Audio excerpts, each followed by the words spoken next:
Hello student, आपका स्वागत है स्प्लिट स्टडी चैनल पे।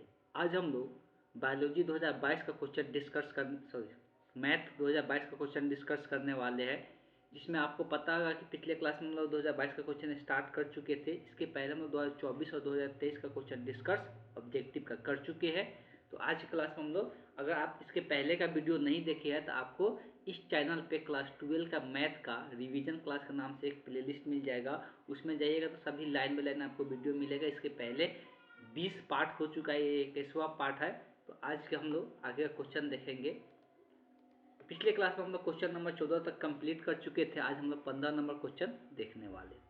तो क्वेश्चन में बोला है कि एक सिक्के को कितना बार फेंका जाता है। अगर बहुत बार उसको उछाला जाता है और उसमें ठीक पूछ देता है कि 6 चित या 5 चित आने के लिए, तो एक प्रायिकता का फॉर्मूला बताया गया कि पी ऑफ एक्स बराबर कैपिटल एक्स बराबर एक स्मॉल एक्स बराबर एन सी एक्स पी के पावर एक्स क्यू के पावर एन माइनस एक्स, या क्यू के पावर एक्स लिख दिया जाता है।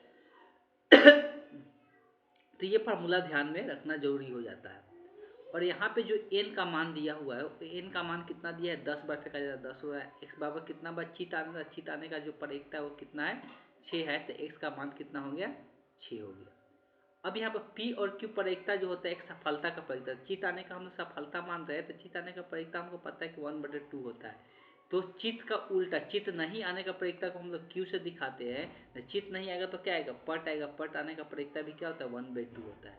जब सबका मान यहाँ पे रखेंगे, x बराबर यहाँ पर 6 होगा, n का मान 10 है, 10 सी 6 हो जाएगा। अब p के पावर, p का मान है 1/2, इसके पावर क्या हो जाएगा 6, यहाँ पर 1/2 के power n minus 6, n minus क्या था, n का मान है 10, तो 10 माइनस क्या हो जाएगा, तो 10 माइनस 6 हो जाएगा।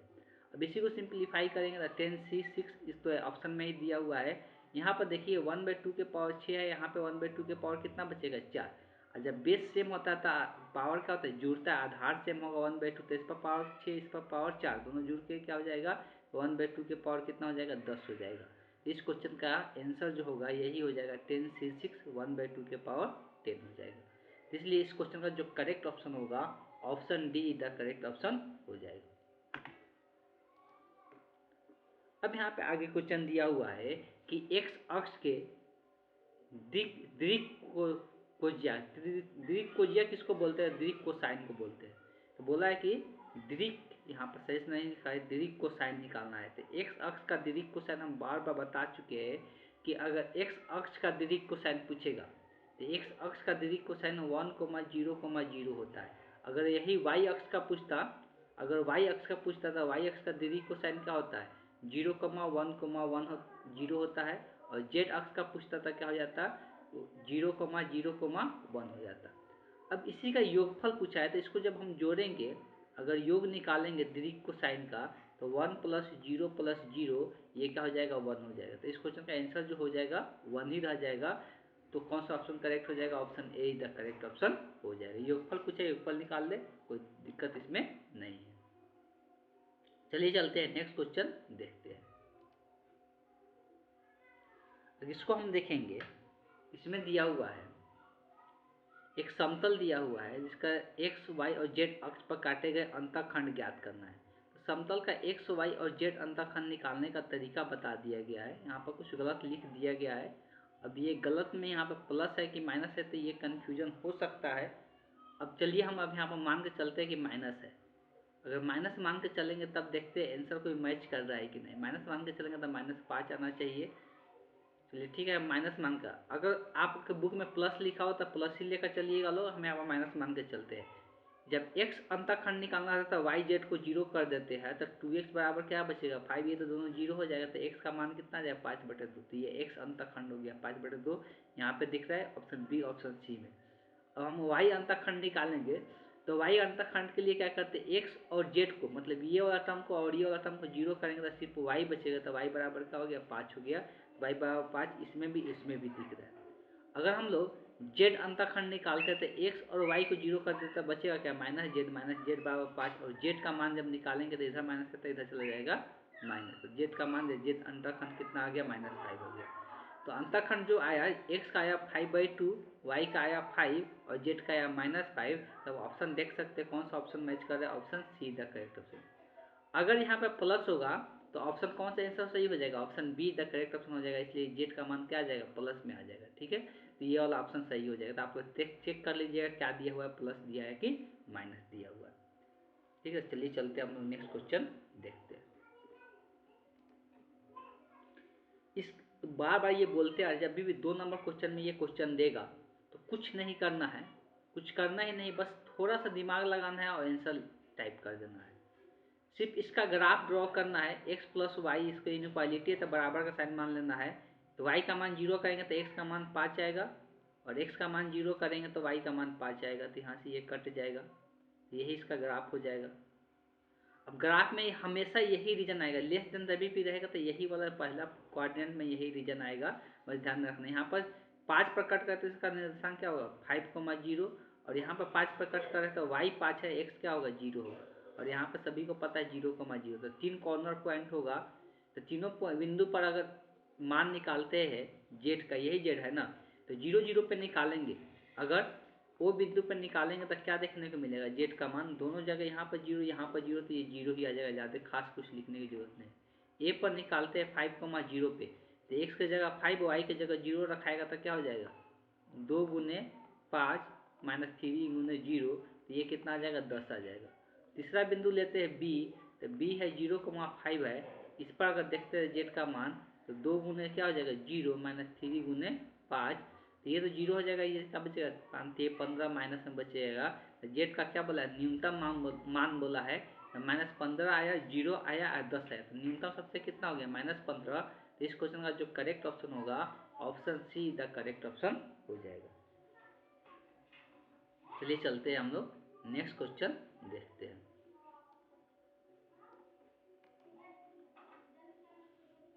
यहाँ पर दिया हुआ बिंदु 2, -3 -1 दिया हुआ है, तथा तल के दूरी, किसी बिंदु से किसी तल का दूरी का सूत्र क्या होता है।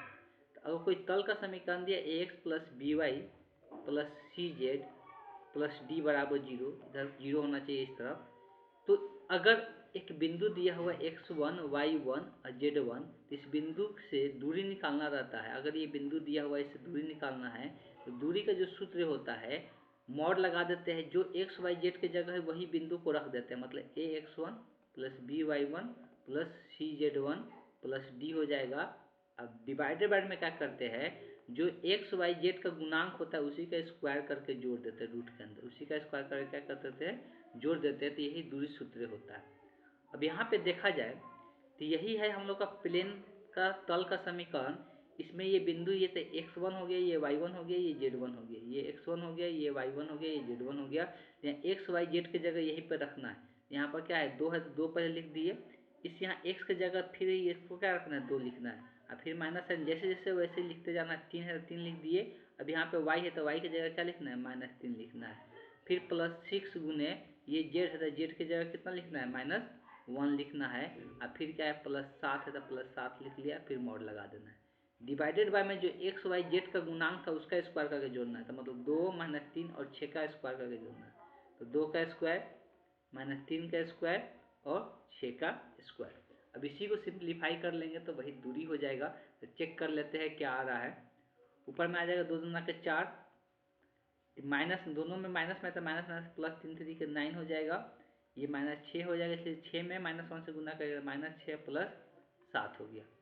डिवाइडेड बाय में 2 का स्क्वायर 4, 3 का स्क्वायर 9, तो 9 4 13, और ये 36 हो गया। 36 में अगर 13 जोड़ते हैं तो कितना हो जाएगा, तो 49 होगा, तो रूट अंदर 49 हो गया। ऊपर वाला को जोड़ते हैं तो 9 4 13, 13 में से अगर 6 कट जाएगा तो 7 बचेगा, 7 7 कितना हो जाएगा, 14 हो जाएगा। और नीचे में 49 का रूट कितना आएगा, 7 आएगा, 7 से 14 2 मरतबे कट जाएगा, तो दूरी कितना निकल के आया, 2 यूनिट। तो इस क्वेश्चन का जो करेक्ट ऑप्शन होगा, option A the correct option हो जाएगा। चलिए चलते हैं हम लोग नेक्स्ट क्वेश्चन देखते हैं। अवकल समीकरण दिया हुआ है, पूछा है कि इसका कोटि क्या होगा। देखिए, जब भी घात पूछेगा तो घात के लिए थोड़ा सा इम्पोर्टेंट, घात को समझना जरूरी हो जाता है। घात कैसे हम लोग देखते हैं, डेरिवेटिव का हम लोग बहुपद होना चाहिए, डेरिवेटिव का बहुपद होता है तो उसी का घात बताते हैं। लेकिन हमें यहाँ पर कोटि का बात हो रहा है, तो कोटि में सिर्फ देखा जाता है अधिकतम कोटि ऑर्डर कितना कौन सा डेरिवेटिव है। यहाँ पर देख सकते हैं ये फर्स्ट ऑर्डर डेरिवेटिव है और यहाँ पर ये सेकंड ऑर्डर डेरिवेटिव है, तो इसका कोटि क्या हो जाएगा, तो कोटि 2 हो जाएगा। जो अधिकतम कोटि होगा वही इसका आंसर हो जाएगा, तो इसका कोटि कितना हो जाएगा, 2 हो जाएगा। अगर इसका घात पूछता तो देख सकते हैं ये डेरिवेटिव है, तो डेरिवेटिव का घात कितना है, 3 है। यहाँ पर डेरिवेटिव का घात कितना है, 2 है। डेरिवेटिव ये पॉलिनोमियल रूप में है, मतलब द्विघात बहुपद रूप में है। तो बहुपद के रूप में है तो इसका डेरिवेटिव बता सकते हैं। सिर्फ डेरिवेटिव का बहुपद देखा जाता है, यहाँ पे ये डेरिवेटिव नहीं है तो इसका बहुपद नहीं देखा जाएगा। और डेरिवेटिव में जो हाईएस्ट कोटि होता है, तो ये सेकंड कोटि का है, तो हाईएस्ट कोटि का जो पावर होता है, हाईएस्ट कोटि का जो पावर होता है वही क्या कहलाता है, घात कहलाता है। तो ये कितना है, 3 है, इसका घात कितना हो जाएगा, 3 हो जाएगा। लेकिन इस क्वेश्चन में पूछा क्या था, कोटि, तो कोटि कितना हो जाएगा, 2 हो जाएगा। तो इस क्वेश्चन का जो करेक्ट ऑप्शन होगा option see the correct option हो जाएगा। अब यहाँ पे एक मैट्रिक्स दिया हुआ है और मैट्रिक्स ये यूनिट मैट्रिक्स नहीं है, ये बार बार आ रहा है, इस बात को ध्यान दे। ये इस वाला डायगोनल को 1 बना रही है, ये यूनिट मैट्रिक्स नहीं है। लेकिन जब ये वाला डायगोनल 1 रहेगा बाकी 0 रहता है, तो हमेशा एक्स स्क्वायर का मान, एक्स स्क्वायर का मान मतलब क्या, इसको अगर 2 बार 0 गुना करते हैं तो ये अब याद ही रखा जाए, इसलिए बार बार आ रहा है। इसको अगर गुना करते हैं, बार बार गलत लिखा है, इसको 2 बार गुना करते हैं तो ये आइडेंटिटी मैट्रिक्स आ जाता है, यूनिट मैट्रिक्स आ जाता है, 1 1 आ जाएगा, बाकी 0 हो जाएगा। अब इसका पावर कितना हो कर दिया जाए। अब इसका पावर ये एक्स स्क्वायर, ये क्या आ गया, आइडेंटिटी मैट्रिक्स आ गया। आइडेंटिटी मैट्रिक्स का पावर कितना हो कर दो, आइडेंटिटी रहेगा, तो हमको कितना पावर निकालना, 8, तो इसका पावर कितना करना पड़ेगा, 4। तो इसका पावर 4 करेंगे तभी जाके 8 आएगा। तो 0 0 1 0 का पावर 4, 4 मतलब इसको 4 बार गुना करना, और कितना हो बार इसको गुना कर दो, आइडेंटिटी मैट्रिक्स है तो आइडेंटिटी मैट्रिक्स ही रहेगा। यही x के पावर 2 गुना के कितना, x के पावर 8 हो जाएगा। तो यही क्वेश्चन का आंसर हो जाएगा, आइडेंटिटी मैट्रिक्स ही आ जाएगा। तो कौन सा ऑप्शन करेक्ट हो जाएगा, option D the correct option होगा इस क्वेश्चन का। तो ध्यान में रखा जाए कि जब भी ये वाला डायगोनल 1 दे और ये वाला 0 दे दे, तो सबसे पहले इसका स्क्वायर निकाले। स्क्वायर हमेशा क्या होगा, आइडेंटिटी मैट्रिक्स होगा। अब इसका जितना भी पावर कर दो, स्क्वायर करना कि x का गलती मत करना, लो x के पावर 3 कहेगा तो फिर वो आंसर नहीं होगा। इसलिए कि यहाँ x स्क्वायर का कुछ भी पावर कर दो, तो स्क्वायर का 2 पावर करेंगे तो 4 आएगा, 3 नहीं आएगा, 3 करेंगे तो 6 आएगा। तो ये हमेशा इवन ही आएगा, तभी जाके वो आइडेंटिटी रहेगा। इसका पावर कुछ भी कर दो तब जाके ऑप्शन जो होगा option D the correct option हो जाएगा। चलिए चलते हैं नेक्स्ट क्वेश्चन देखते हैं। दिया है tan इनवर्स एक्स पर। अब ये तो हमेशा आते जा रहा है, अब इसका तो कोई अंत ही नहीं है। एक बार नहीं 50वां बार बता दिए कि कॉस इनवर्स जो जिसका पूरक होता है, तो कॉस साइन किसका पूरक होता है, तो साइन कॉस का पूरक होता है। Sine inverse x plus cos inverse x का मान कितना होता है, पाई/2 होता है। और tan किसका पूरक होता है, तो कॉट का पूरक होता है। तो ये दोनों का योगफल का इन्वर्स भी क्या होगा, पाई/2 के बराबर होगा। सेक जो होता है कौशिक का पूरक होता है, ये दोनों का योगफल का इन्वर्स भी क्या होगा, पाई/2 के बराबर होगा। तो आप देख सकते हैं इस क्वेश्चन के अनुसार कौन सा ऑप्शन सही हो जाएगा, तो पाई/2 हो जाएगा। तो इस क्वेश्चन का जो करेक्ट ऑप्शन होगा option be the correct option हो जाएगा। अब यहाँ पर कौशिक इन्वर्स 2 का मान पूछा है। कौशिक इन्वर्स अगर 2 का मान याद नहीं है तो हमको पता होना चाहिए कि 1/2 इसका उल्टा क्या होता है, 1/2 होता है, तो 1/2 क्या होता है। अब जैसे उसको उल्टा भी करके लिख सकते हैं, हमको पता है। यहाँ कॉसेक इन्वर्स है, इसको अगर कॉस बनाते हैं तो ये 1/2 लिख सकते हैं। इसलिए हम लोग फार्मूला जानते हैं, कॉसेक इन्वर्स एक्स का जो फार्मूला होता है वो कॉस 1/कॉसेक इन्वर्स 1/x के बराबर होता है। तो 1/2, तो 1/2 कितने एंगल पर आता है, ये अब ध्यान में होना चाहिए। तो ये 60 डिग्री पर आता है। कितने पर आता है, 60 डिग्री। 7 को क्या लिखते हैं, पाई/3 लिखते हैं। तो इस क्वेश्चन का जो करेक्ट ऑप्शन होगा option be the correct option हो जाएगा। मान लें कि इसका याद नहीं है, इसके रूप में हम लोग लिख सकते हैं, इस बात को ध्यान देना है। तो चलते हैं नेक्स्ट क्वेश्चन देखते हैं। अब यहाँ पे दिया हुआ है कि ए, यहाँ पे एक द्विआधारी संक्रियाएं दिया हुआ है, तो ए ओ बी का मतलब बताया जा रहा है कि ए क्यू प्लस क्या है, बी क्यू है। तो ये n के लिए परिभाषित है, तो बताना है कि कौन सत्य है। अगर n मतलब क्या होता है, प्राकृत संख्या, ये प्राकृत संख्या के लिए सत्य बताया जा रहा है। किसके लिए सत्य है? तो सहचार्य और विनिमय होगा कि नहीं, सहचार्य और विनिमय होगा कि नहीं, तो ये बताना है कि ये विनिमय और क्रम विनिमय और सहचार्य का फॉलो करेगा ना कि नहीं। देखा जाए, अगर हम लोग बात करते हैं क्रम विनिमय मतलब क्या है कि ए बी बराबर अगर है ए क्यू प्लस बी क्यू के, तो क्या बी ए बराबर होगा इसके, तो चेक कर लेते हैं। यहाँ पर बी की जगह ए की जगह बी, तो इसको हम लोग ऐसे लिख सकते हैं ए क्यू प्लस बी क्यू। हम लोग प्लस में जानते हैं कि प्लस को हम लोग पलट के लिख सकते थे, ए क्यू प्लस बी क्यू के बराबर लिख सकते हैं, मतलब बी का ए का संक्रिया है और ए के संक्रिया है बी के संक्रिया है, क्या हो रहा है, बराबर हो रहा है। ये क्या हो रहा है, इसके बराबर हो रहा है, तो ये क्रम विनिमय है। सहचार्य का मतलब क्या होता है कि ए के साथ बी और फिर सी के साथ करे, तो ये बराबर होना चाहिए। पहले बी और सी को करे तब ए को करे। तो देखो ये योगफल के रूप में है ना, तो ये पॉसिबल है। पहले इसको ए और बी करेंगे तो इसको ए क्यू प्लस बी क्यू लिख सकते हैं और फिर इसके साथ सी का करना है। ठीक है, तो चेक करते हैं पहले, तो इसको हम लोग पहले निकालते हैं। ये अगर सही होगा, सहचार्य को चेक करते हैं, तो ए और बी के साथ संक्रियाएं निकलेंगे तो उसको क्या लिखा है, ए क्यू प्लस बी क्यू लिखा है। और फिर इसको क्या करना है, सी के साथ करना है। तो अब इसको सी के साथ करेंगे तो ये अब ए की जगह है और ये एक बी की जगह है, तो पूरा इसका ए क्यू होगा। किसका होगा, ए क्यू प्लस बी क्यू का क्यू होगा और प्लस में सी का क्यू होगा। ऑब्वियस है कि अगर ये वाला संक्रियाएं लेते हैं तो अब इसके बराबर नहीं हो, चेक कर सकते हैं। इसमें पहले बी और सी का करना है, तो बी और सी का करेंगे तो क्या होगा, b cube plus c cube हो जाएगा। अब इसके साथ ये पूरा ए की जगह है और ये बी की जगह है, तो अब आएगा ए क्यू प्लस, यहाँ पर b cube plus c cube के क्या हो जाएगा, क्यू हो जाएगा। अब इसको दोनों को कभी भी बराबर लाने की कोशिश कीजिएगा, नहीं आएगा, तो ये सहचार्य के लिए सही नहीं है।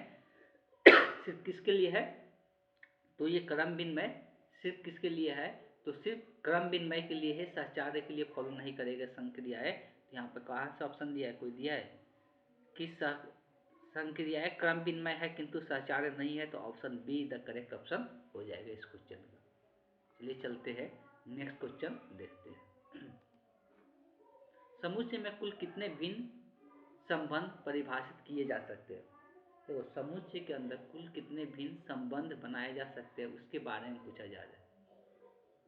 तो संबंध का बात करते हैं, संबंध होता क्या है, तो जो हम लोग कार्तीय गुणन करते हैं, जो हम लोग समुच्चय का कार्तीय गुणन करते हैं, उसी के समुच्चय को हम लोग क्या कहते हैं, संबंध कहते हैं। उसी को समुच्चय को हम लोग क्या कहते हैं, संबंध। तो समुच्चय में कुल कितने भिन्न संबंध परिभाषित किए जा सकते हैं, जब तक इसमें नहीं देगा कि हम लोग कितने समुच्चय कितने ये क्वेश्चन में कुछ ना कुछ छूटा हुआ है। इसमें ये पता होना चाहिए कितना, या तो कोई अगर सेट है जो कोई समुच्चय है तो उसमें समुच्चय में कितने संख्या है, कितनी संख्या वो पता होना चाहिए। तो ये क्वेश्चन को भी हम छोड़ते हैं। अगर इस क्वेश्चन को देखा जाए तो इसमें ये चीज़ें पता होनी चाहिए जो कि नहीं दिया हुआ है, तो इसको हम लोग आगे देखेंगे। अब इसका इंटीग्रेशन करना है, किसका, तो हम इसके पहले भी चर्चा कर चुके हैं कि रूट एक्स का मतलब होता है एक्स के पावर कितना, 1/2। 1/2 यूज करना है इंटीग्रेशन में, तो घात वाला फार्मूला यूज करना है, पावर वाला। पावर वाला फार्मूला क्या होता है कि इंटीग्रेशन में जितना पावर होता है उसमें क्या किया जाता है, एक जोड़ दिया जाता है, जितना आता है उसी से क्या होता है, भाग हो जाता है। अब इसमें अचर पद ऐड नहीं करेंगे, क्यों, इसलिए कि इसका लिमिट दिया हुआ है, तो 1 to 4 हो जाएगा। अब बात करते हैं तो एक्स के पावर कितना हो जाएगा, 3/2 हो जाएगा। नीचे में भी क्या आ जाएगा, 3/2। नीचे वाला जो पद होता है ऊपर आता है तो पलट जाता है, तो ये आ जाएगा 2/3 को बाहर ही कर लेते हैं, इसलिए कि हमको इसको कोई इसमें तो कोई मतलब नहीं, एक्स का टर्म है नहीं, इसको बाहर कर लो 1 to 4। अब लिमिट रखते हैं। लिमिट कैसे रखा जाता है, सबसे पहले एक्स की जगह अपर लिमिट रखा जाता है। तो एक्स का अपर लिमिट, ऊपर वाला को अपर लिमिट बोलते हैं, नीचे वाला को लोअर लिमिट बोलते हैं। तो एक्स की जगह 4 रखा जाएगा तो इसका पावर कितना, 2/3 माइनस एक्स की जगह 1 रखा जाएगा तो 2/3। अब अगर इसको देखते हैं तो 4/3 का मान कितना आएगा, देखिए पहले क्या करें, रूट निकाल ले। यहाँ नीचे में 2 है, मतलब 4 का रूट कितना होगा, 2, और फिर 2 का पावर 3 कर लेते हैं, क्या आ जाएगा, 8 आ जाएगा। ऐसे भी लिख सकते हैं, या एक और तरीका है, 4 है तो 4 को क्या लिख सकते, 2 के पावर 2 इसके पावर कितना है, 3/2। तो पावर गुना होता है तो ये कट जाएगा, 2 के पावर 3 बचेगा, इसका मान कितना आ जाएगा, 8।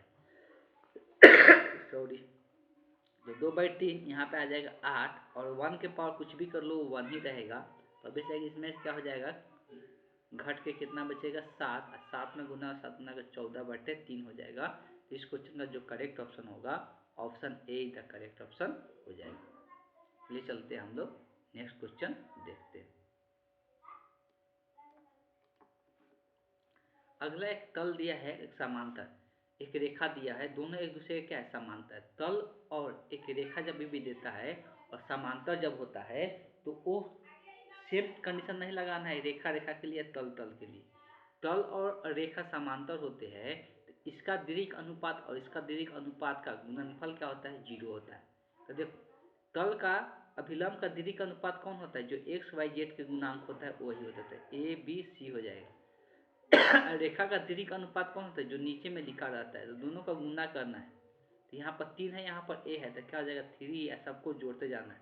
यहाँ पर बी है, यहाँ पर 4, तो क्या हो जाएगा 4b हो जाएगा। यहाँ पर 6 है, यहाँ पर सी है, तो क्या हो जाएगा 4c हो जाएगा, 6c हो जाएगा। यही जोड़ योगफल का होता है 0 के बराबर होता है। तो वही दोनों तल और रेखा क्या कहलाते हैं, एक दूसरे के समांतर कहलाता है। दोनों का दीर्घ अनुपात का गुणनफल का योग 0 होना चाहिए।